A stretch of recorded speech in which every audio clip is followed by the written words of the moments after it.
Amém. Glória a Deus. Aleluia. Paz do Senhor, meus irmãos. Que manhã maravilhosa. Amém. Eu não sei se as nossas crianças vão estar saindo para a salinha, mas se forem, façam isso agora. Amém. Vamos abrir as nossas Bíblias, meus irmãos, e vamos escutar aquilo que Deus tem para os nossos corações. No livro de Êxodo, no capítulo de número 20. Números 20.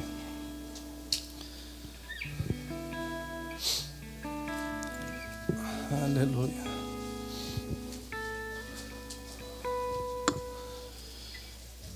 Números 20, vamos ler do versículo 1 até o versículo de número 6. Aleluia.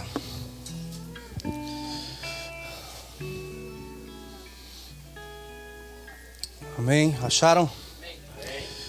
E diz a palavra do Senhor: chegando os filhos de Israel, toda a congregação, ao deserto de Zim, no mês 1, o povo ficou em Cádiz. E Miriam morreu ali e ali foi sepultada. E não havia água para a congregação. Então se congregaram contra Moisés e contra Arão. E o povo contendeu com Moisés e falaram dizendo: antes tivéssemos expirado quando expiraram nossos irmãos perante o Senhor. E por que trouxestes a congregação do Senhor a este deserto, para que morramos ali, nós e os nossos animais? E por que nos fizeste subir do Egito para nos trazer a este lugar mau? Lugar não de semente, nem de figos, nem de vides, nem de romãs, nem de água para beber. Então Moisés e Arão se foram de diante da congregação, à porta da tenda da congregação, e se lançaram sobre o seu rosto. E a glória do Senhor lhes apareceu. Senhor, nós nos colocamos, Senhor, na Tua presença santa nessa manhã. E nós sabemos que o Senhor está no nosso meio. O Senhor habita no meio do louvor. O Teu Espírito Santo tem total liberdade, Senhor, para fazer aquilo que lhe apraz nessa manhã. E nós pedimos que Ele o faça, Senhor, segundo a Tua palavra. Molda os nossos corações, muda as nossas mentes. Senhor, trabalha em nossas vidas com total liberdade. Nós somos barro, Senhor, e o Senhor é o oleiro. Então, Senhor, faz das nossas vidas uma obra perfeita, para que o Teu nome seja glorificado. Nós colocamos, Pai, todo o espírito de distração, tudo aquilo, Senhor, que não deveria estar aqui dentro, nós repreendemos, Senhor, para o lado de fora agora, no nome de Jesus Cristo. Nesse lugar só o Teu Espírito tem liberdade, Senhor, e que com essa liberdade também Ele ultrapasse, Senhor, as câmeras, chegue até as casas, até os hospitais, aonde quer que nós estejamos agora, mas que o Teu Espírito trabalhe, Senhor, e faça, Senhor, aquilo que lhe apraz. Nós oramos agradecidos, Senhor, e eu lhe peço, Senhor, que uma vez mais eu me esconda atrás da cruz e que brilhe somente o Teu nome. Que Jesus brilhe nessa manhã, através da minha vida, também em minha vida, para a Tua glória. Amém, amém e amém. Podem se assentar, meus irmãos. Glória a Deus. Eu creio que esse é um dia maravilhoso, não somente porque o Senhor nos despertou e nos deu a liberdade de deixarmos as nossas casas, os nossos compromissos, para estarmos na Sua casa e na Sua presença. Mas eu creio que essa é uma manhã maravilhosa, porque nós vamos ser alimentados pela Sua palavra, que é santa, é fiel, eficaz. E eu tenho certeza absoluta que coisas maravilhosas vão acontecer em nossas vidas. Aos irmãos que estão na casa e os irmãos que estão em casa, eu quero relembrar rapidamente o que foi o mês passado aqui na Torre. Durante os 5 domingos nós ministramos mensagens a respeito de um tema nem sempre.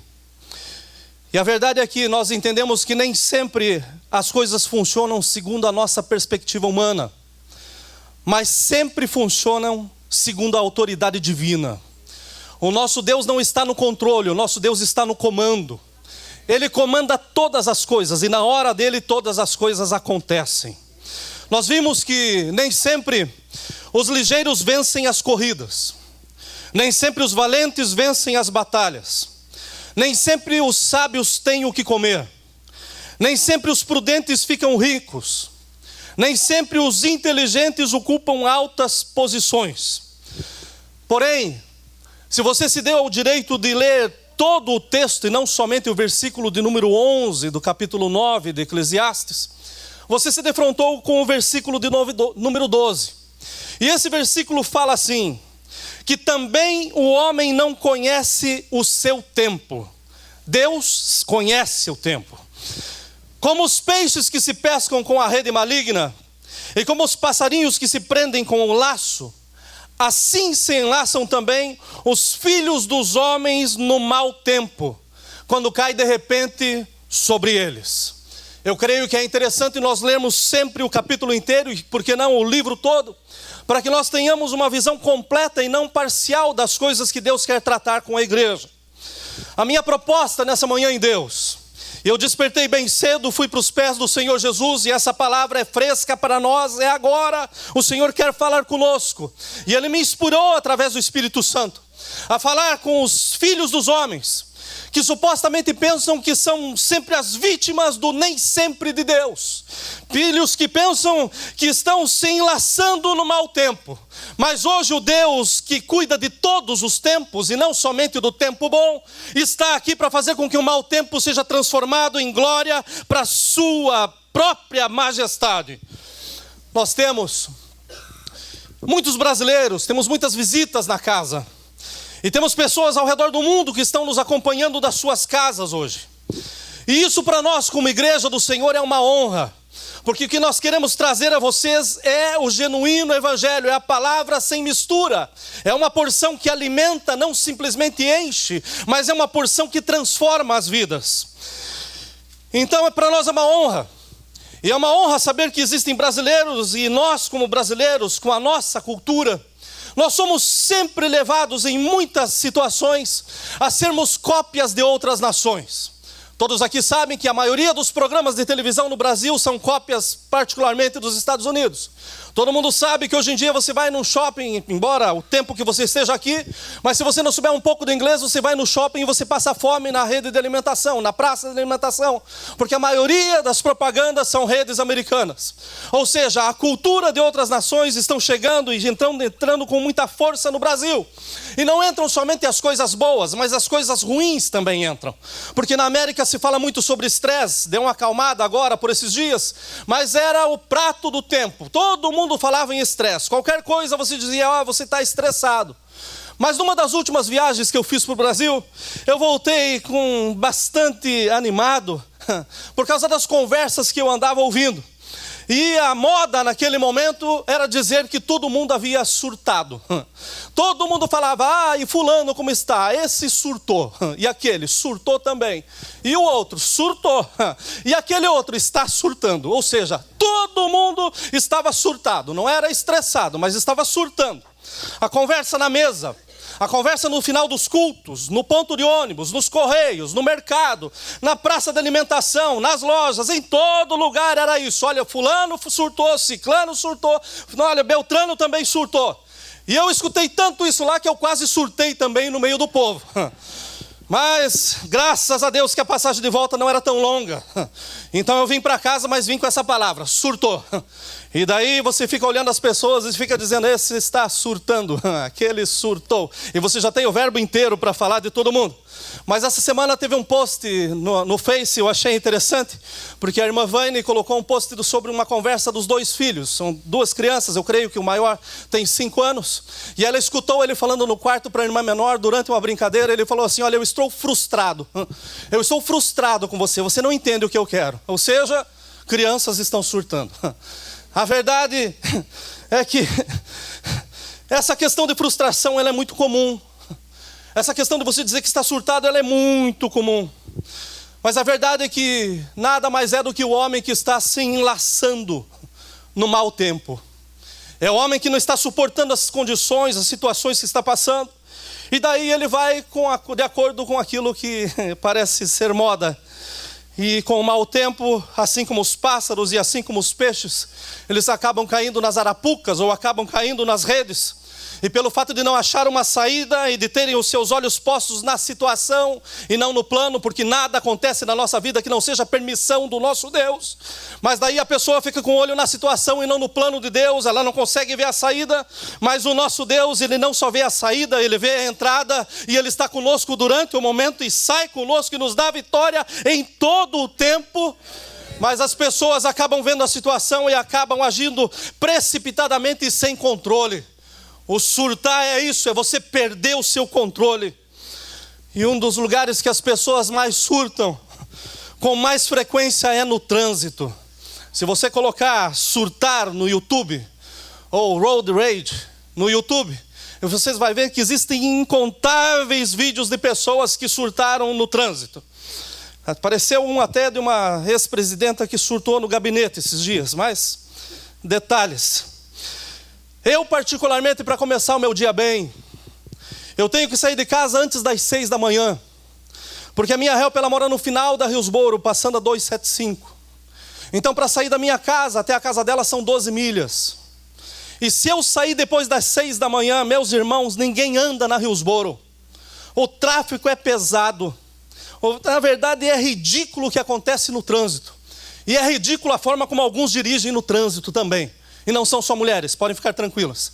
A verdade é que tem pessoas que estão ali e fazem questão de andar a 10 milhas por hora na faixa da esquerda, outra a 15 do meio e outra a 17 na terceira faixa. Então você não vai em lugar nenhum. E você fica completamente estressado. Então você se obriga a sair mais cedo, ainda que você tenha que dormir na frente da casa do cliente. Porque se você sair depois, você vai perder o teu dia nervoso, brabo com a situação. O bom é que nós somos cristãos. E daí nesses momentos em que o trânsito está pesado, nós temos um louvor para escutar, tem uma mensagem para ouvir. Então nós podemos estar em contato com o céu. É difícil, meu amigo, quando a gente vê porto-riquenho que sai de casa escutando reggaeton, cubano que está lá escutando rock pesado e daí começa a buzinar, sai dirigindo que nem um doido, perdendo a cabeça, já perdeu antes de sair. Bons somos nós que temos a linha aberta para os céus em qualquer momento e podemos louvar o nome do nosso Deus em qualquer situação. Então, nós podemos andar e ter a presença do Senhor e louvarmos a Deus durante o trajeto. Mas quando eu vejo o trânsito do jeito que está, eu entendo por que algumas pessoas dão tiro nas outras. Porque literalmente está muito difícil você sair da sua casa e chegar até o lugar que você precisa. Normalmente, ou você sai mais cedo, ou você vai chegar atrasado, ou talvez você nem chegue, porque o tráfego é muito pesado. E pela frustração no trânsito, nós vemos que algumas pessoas fazem sinais com as mãos. Falam das mães de pessoas que nunca conheceram na vida. Falam com intimidade ainda da mãe dessas pessoas. Esmurram o volante, buzinam, dão cortada, freiam, olha, fazem de tudo. A lista ela é muito longa. A verdade é que as pessoas elas começam a agir com fúria, com raiva, com desrespeito, com falta de educação, com agressividade verbal e às vezes até mesmo física, pensando que isso vai mudar a situação. E não muda.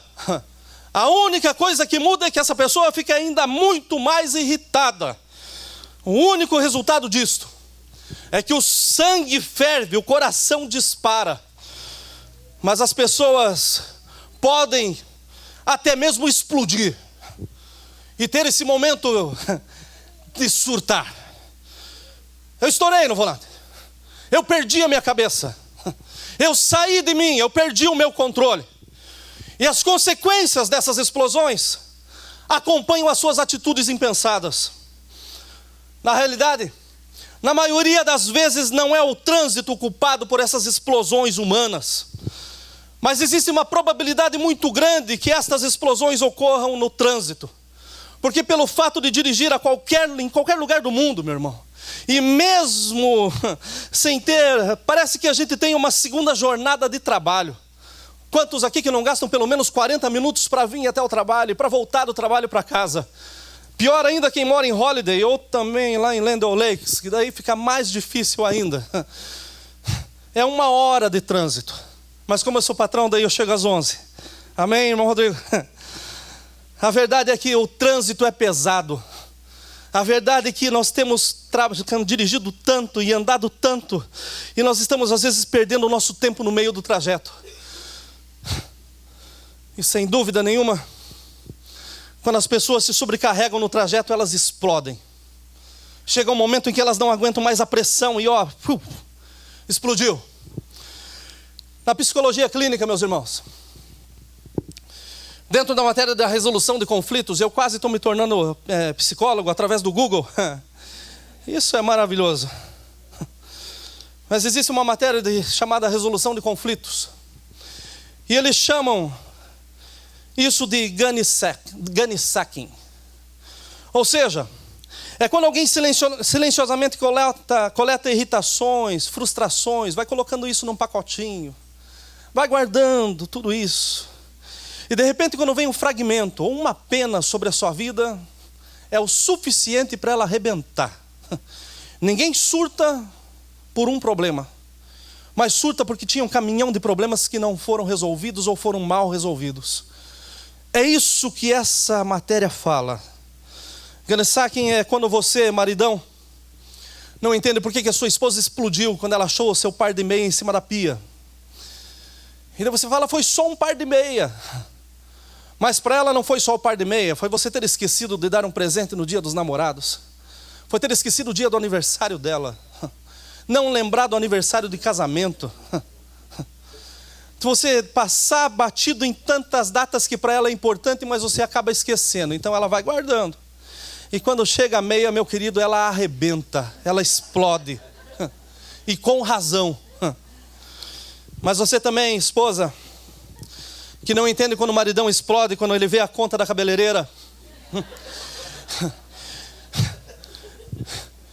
E ainda fica braba, dizendo assim, será que ele não viu que eu fiz isso para ele? Mas deixa eu te falar bem claro que ele não ficou bravo por causa da conta. E nem tampouco por causa do resultado. Não, ele amou o resultado. Mas é que ele está guardando com ele porque você nunca foi levar um prato de comida na obra e dizer para ele, olha, eu valorizo o teu dia de trabalho. Porque você nunca ligou durante o dia para dizer assim, olha, eu te amo. Enquanto ele está esperando uma palavra de ânimo, olha, pode ter certeza que o eu te amo vai fazer com que ele trabalhe que nem um leão.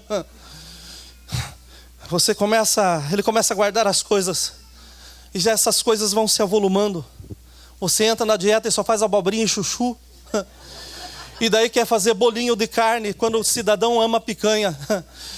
E ele vai guardando isso. E de repente, quando chega a conta da cabeleireira, minha irmã, ele arrebenta. Isso é gunny sacking. É você guardando as coisas pequenas a um ponto que se avoluma e de repente tudo explode. Tudo arrebenta. Eu não quero ser advogado de Israel, mas o texto que nós lemos de Israel estava nesse ponto. Estava a ponto de arrebentar, estava a ponto de explodir, porque eles estavam caminhando no deserto. Lembrem o que diz o texto. Assim se enlaçam também os filhos dos homens no mau tempo, quando cai de repente sobre eles. Não era aguardado. A explosão, ninguém fica marcando o dia. Olha, amanhã eu vou explodir. Depois de amanhã, meio-dia e 25, acontece a maior desgraça. Não. O mau tempo chega de repente, ele cai de repente. Então eu quero pregar, e eu vou começar a pregar agora, sobre aquilo que o Espírito Santo está falando comigo. No texto nós vemos que Israel estava no trânsito há aproximadamente 40 anos. Não era 40 minutos ou uma hora, não, era 40 anos. Mas agora eles estavam a poucas milhas de chegar à terra prometida. A terra prometida estava praticamente à vista. Mas daí o povo vai lá e surta.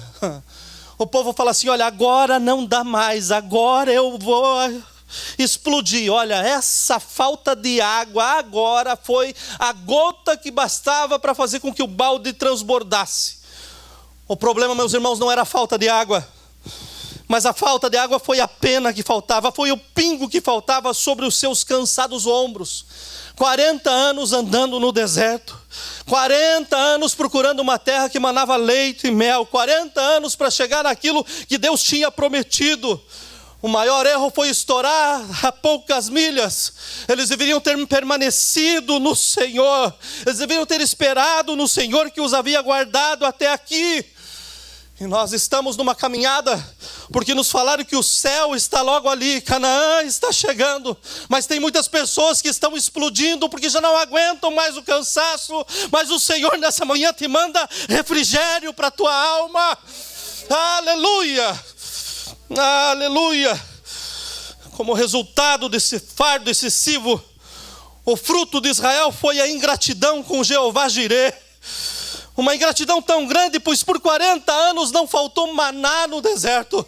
Por 40 anos não faltou roupa no seu corpo, calçados nos seus pés e a presença de Deus para protegê-los e para guiá-los. O sol não queimava, a lua não molestava e a coluna de fogo os dirigia quando era necessário. Mas agora, por um pouco de água eles se arrebentam. Por um pouco de água eles não aguentam e eles estouram em si, dizendo: olha, por que você nos trouxe aqui, Moisés? Por que nos trouxeram, Arão? Nós vamos morrer aqui no meio. A ingratidão era tão grande que eles chegaram a pedir a própria morte. O texto que nós lemos fala assim: e o povo contendeu com Moisés e falaram dizendo: antes tivéssemos expirado quando expiraram os nossos irmãos perante o Senhor. Eles estavam falando sobre o livro de Números, o capítulo 16, 4 capítulos antes. Estavam se referindo à tragédia que aconteceu com a rebelião de Corá, de Datã, de Abirão. Mas eles estavam dizendo: nós poderíamos ter morrido juntamente com eles. Para refrescar a sua memória, esse texto diz assim: e eles e tudo o que era seu desceram vivos ao sepulcro, e a terra os cobriu e pereceram no meio da congregação. Esses homens estavam dizendo: antes nós tivéssemos sido tragados pela terra naquele momento, e tudo teria se acabado, e tudo isso pela ingratidão. O maior problema da ingratidão a Deus é nós caímos no laço da rebelião. A rebelião tem que ser tirada do nosso meio em nome do Senhor Jesus Cristo. O espírito de rebelião não leva só você para o buraco, não. Leva a tua casa inteira, a tua família, aqueles que te abraçam, vão todos juntos. Porque Deus não tem compromisso com aquele que levanta a rebelião. Mas Deus tem compromisso com aqueles que andam segundo a sua vontade. Aleluia. Nós olhamos o texto, e esse texto é um texto maravilhoso, e os pregadores que estão na casa podem se preparar para pregar sobre isso. A rebelião de Corá, Datã e Abirão. Mas existe uma diferença, existia um peso diferente entre Moisés e Corá. Assim como existe um peso diferente entre o ministério e os membros da igreja. Existe um peso que nós vamos ter que responder, nós vamos ter que dar conta da vida de cada um de vocês diante do Senhor. Então não adianta nós tentarmos ocupar um espaço que não seja nosso. O melhor lugar para nós ficarmos é na vontade de Deus. Quando nós olhamos o que Corá, o que Datã, o que Abirão tentaram fazer, eles tentaram sobrepor um espaço que não era para eles, e Deus tem compromisso com o seu plano, com a sua palavra. Se Ele prometeu, você chega; se não prometeu, não force.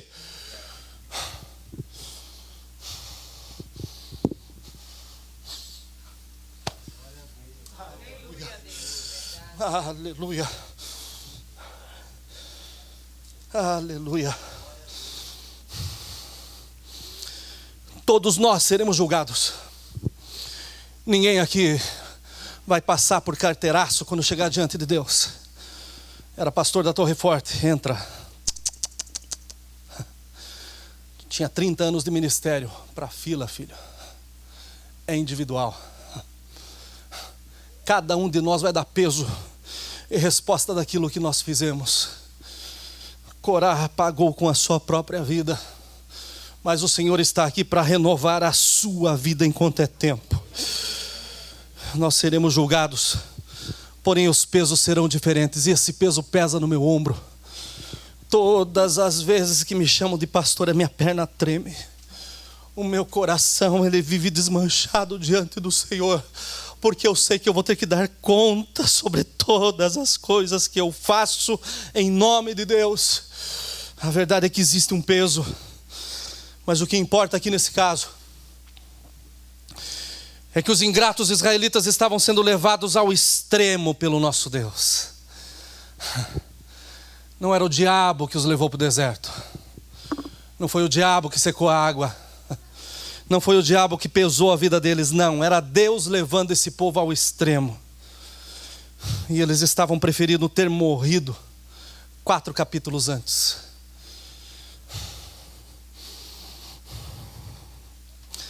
Deus tem vida em abundância para nós. Deus tem vida em abundância para nós. Eu falo nessa manhã para alguém que está no extremo, para alguém que está prestes a surtar. prestes a explodir. Olha, a luzinha vermelha, pastor, já está acendendo. Pelo Espírito está apagando agora. O alerta laranja, pastor, já está aí há tanto tempo. Meu Deus está colocando uma luz verde na sua vida.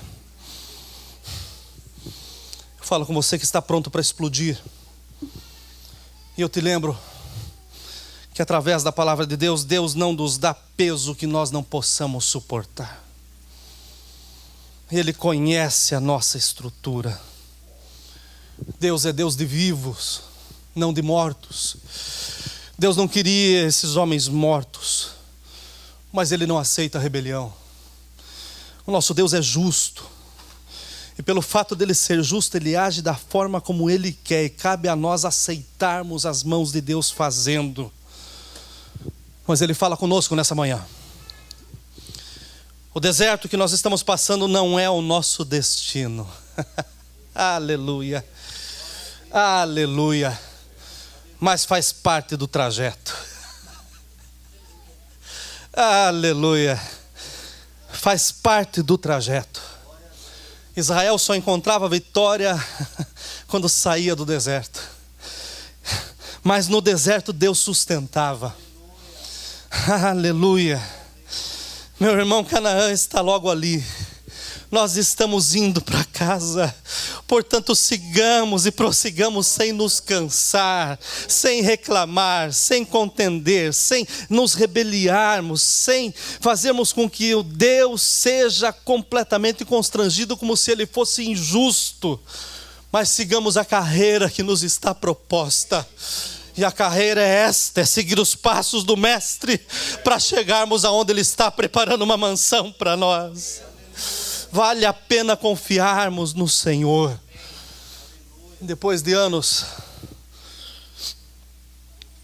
pela graça de Deus e pelo cuidado de Deus, eu já não sabia mais o que era andar num carro com mangueira partida. Mas nessa minha ida para o Brasil, eu fui me encontrar com um irmão, a gente foi almoçar. E o irmão falou assim: pastor, vamos com o meu carro. Eu falei: sem dúvida.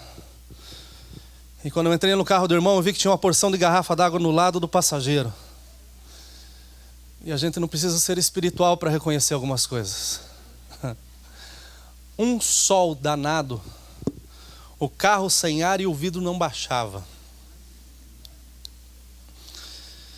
O primeiro lugar que nós fomos, o irmão parou embaixo de uma sombra, de uma árvore. Eu falei: oh Deus, aqui tá bom.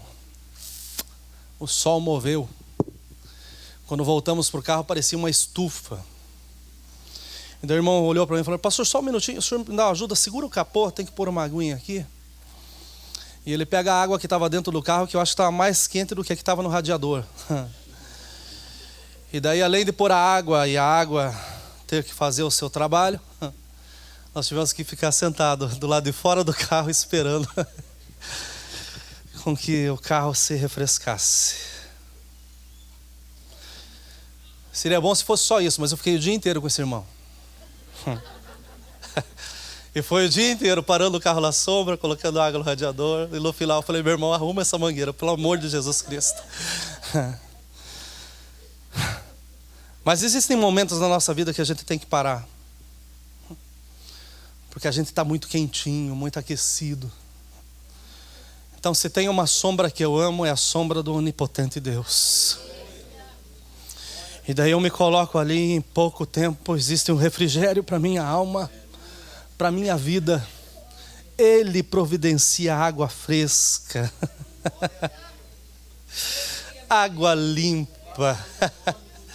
E daí eu continuo podendo andar um pouco mais. Hoje é dia de celebração, meus irmãos. Em poucos minutos nós vamos participar do pão e do cálice em memória àquele que foi levado ao extremo, porém não surtou. O nosso Jesus não surtou. Não. Ele morreu como um cordeiro. Mas hoje nós celebramos porque Ele ressuscitou como um leão. Aleluia. Aleluia. Ele está aqui. Aleluia. Aleluia. Aleluia. Eu creio que na nossa desgastante jornada nesse deserto,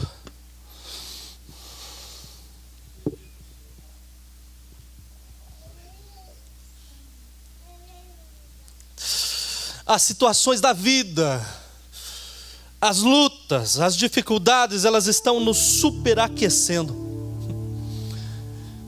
Então o meu convite para a igreja essa manhã é que nós façamos uma parada obrigatória. A mesa do banquete. E na mesa do banquete tem refrigério para as nossas almas nessa manhã.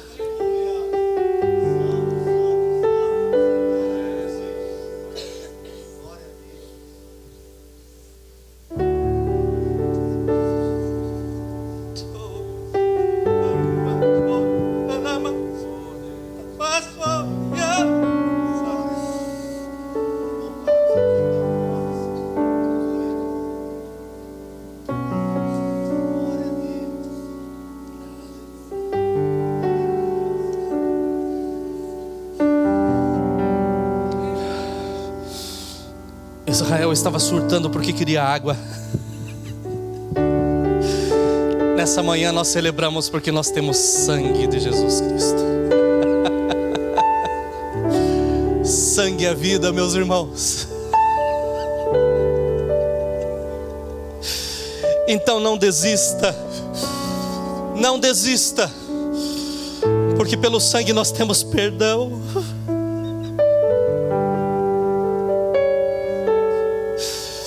Pelo sangue nós temos aliança.